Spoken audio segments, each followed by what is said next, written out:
बेटा, जितनी कदर तुम बाबा जी की कर रहे हो उसका हक 3 गुना तुम्हारी मामा जी का है। तैयार हो जाओ।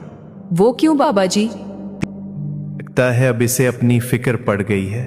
जी बिल्कुल सही है। ऐसा क्यों? बेटा, माँ का जो किरदार बच्चों की परवरिश में होता है वो बाप से ज्यादा होता है, लेकिन इसका ये मतलब नहीं कि बाप की अहमियत कम है। फिर बाबा जी बराबर क्यों नहीं है? बेटा, हम इस मामले में बराबरी का लफ्ज इस्तेमाल नहीं कर सकते, क्योंकि अल्लाह ताला ने हर रिश्ते को एक खास मकाम और रुतबा दिया हुआ है। मिसाल के तौर पर तुम पर तुम्हारी माँ का 3 गुना हक है और बाप का 1 गुना। बेटा, अब यह भी समझ लो कि एक बीवी का अपने शौहर पर क्या हक है और शौहर का उस पर क्या हक है।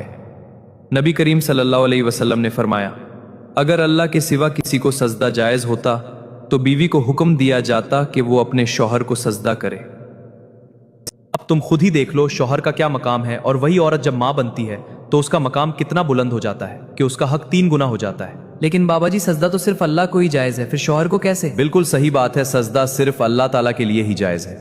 यह मिसाल सिर्फ रिश्ते के मुकाम को समझाने के लिए दी गई है, हकीकत में ऐसा करना जायज नहीं। अल्लाह ताला ने हर रिश्ते को उसकी जिम्मेदारियों के हिसाब से मुकाम दिया है।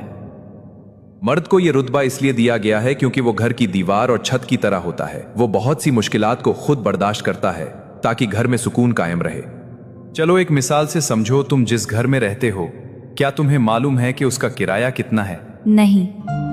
क्या तुम्हें पता है कि तुम्हारे स्कूल की फीस कितनी है? नहीं। घर का बिजली का बिल कितना आता है मालूम है? नहीं। इंटरनेट और दूसरे खर्चे कितने होते हैं? नहीं। यहां तक कि ये बहुत सी चीजें तुम्हारी मामा को भी मालूम नहीं होती, लेकिन ये सब चीजें कई सालों से खामोशी के साथ खूबसूरती से चल रही हैं। कभी तुम पर इसका बोझ नहीं आने दिया गया।